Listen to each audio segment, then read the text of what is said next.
Good morning all. ഞാൻ ഈ കോഴ്സിൽ ചേരുന്നത് ആഫ്റ്റർ ഡെലിവറി ആണ്.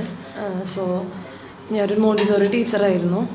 അപ്പോൾ ഡെലിവറി കഴിഞ്ഞതിന് ശേഷം എനിക്ക് വേണ്ടി എന്തെങ്കിലും ചെയ്യണം എന്ന് തോന്നിയാണ് തുടങ്ങിയത്. കൂടാതെ കുഞ്ഞു കുട്ടികളായിട്ട് നമ്മൾ ഇടപഴകുമ്പോൾ ഒരുപാട് കാര്യങ്ങൾ നമുക്ക് മാനേജ് ചെയ്യേണ്ടതുണ്ട്. അപ്പോൾ അതിന് ബേസായിട്ടാണ് ഞാൻ കോഴ്സിൽ ചേർന്നത്. പക്ഷേ ആഫ്റ്റർ ഡെലിവറി പെട്ടെന്ന് ചെയ്യണമെന്ന് എനിക്കൊരു പ്ലാൻ ഉണ്ടായില്ല. ഷാജിദ മാം പറഞ്ഞു കുഴപ്പമില്ല, ഓൺലൈൻ ആയതുകൊണ്ട് നമുക്ക് മേക്കപ്പ് ചെയ്തെടുക്കാമെന്നൊക്കെ വിചാരിച്ചു. പക്ഷേ ആഫ്റ്റർ ദാറ്റ് ഞാൻ തീരെ പ്രതീക്ഷിച്ചില്ല ഈ കോഴ്സ് എൻ്റെ ലൈഫിലേക്ക് എന്നെ ഒരുപാട് ഉപകാരപ്പെടുമെന്നുള്ളത്. കാരണം ഞാൻ തന്നെ അറിയാണ്ട് ഞാനൊരു പോസ്റ്റ് പാർട്ടം ഡിപ്രഷൻ ഫേസ് ചെയ്തു എന്നുള്ളതാണ് സത്യം.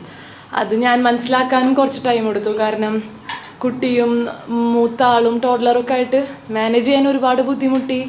എനിക്ക് തന്നെ എവിടേക്കോ ഞാൻ എന്നെ തന്നെ നഷ്ടപ്പെട്ടു തുടങ്ങി. ഇപ്പോൾ ഒരുപാട് നേരമായി സാർ ക്വസ്റ്റ്യൻ ചോദിക്കുമ്പോൾ എൻ്റെ മനസ്സിൽ ക്വസ്റ്റ്യൻ വരുന്നുണ്ട്, പക്ഷേ എനിക്കത് ചോദിക്കാനുള്ള കോൺഫിഡൻസ് വരുന്നില്ല. ബട്ട് ഞാൻ അങ്ങനെ ആയിരുന്നില്ല. അത് ആരെക്കാളും നന്നായി എനിക്കറിയാം. ഞാൻ കോളേജിലായാലും എൻ്റെ ലൈഫിൽ എവിടെയായാലും എന്തും എങ്ങനെയും ഫേസ് ചെയ്യാൻ തയ്യാറുള്ള ഒരാളായിരുന്നു. പക്ഷെ എവിടേക്കോ ഞാൻ എന്നെ തന്നെ മിസ് ചെയ്ത് തുടങ്ങി എന്നൊക്കെ ഫീൽ ചെയ്ത് തുടങ്ങി. പക്ഷേ ആ സമയത്ത് ഏറ്റവും കൂടുതൽ എന്നെ ഹെൽപ്പ് ചെയ്ത സാറിൻ്റെ ക്ലാസ്സുകളായിരുന്നു. ഈ മിറാക്കിൾ ക്വസ്റ്റ്യൻ എന്ന് പറയുന്ന ആ ഒരു ചാപ്റ്ററൊക്കെ ഞാൻ ശരിക്കും ഫീൽ ചെയ്തു.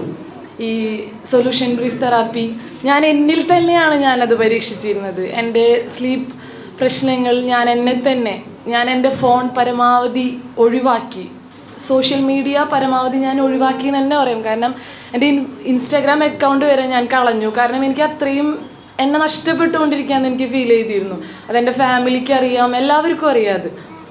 പക്ഷേ കുറേ കാര്യങ്ങളിലൂടെ ഞാൻ എന്നെ തന്നെ വീണ്ടെടുക്കാൻ ശ്രമിക്കുകയാണ്. അതിന് ഏറ്റവും കൂടുതൽ ഹെൽപ്പ് ചെയ്ത സാറിൻ്റെ ക്ലാസ്സാണ്. ഞാൻ മോൾക്ക് വയ്യാണ്ടിരുന്നിട്ടും ഞാൻ ഹസ്ബൻഡിനോട് പറഞ്ഞു എങ്ങനെയെങ്കിലും എനിക്ക് പോകണം, സാറിനെ എനിക്ക് നേരിട്ട് കാണണം, എൻ്റെ ഈ ഫീഡ്ബാക്ക് എനിക്ക് സാറിനെ അറിയിക്കണം, അത്രയും ആഗ്രഹം ഉണ്ടായിരുന്നു എനിക്ക്.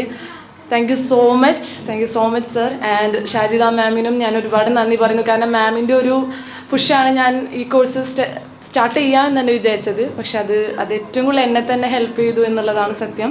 Thank you so much sir.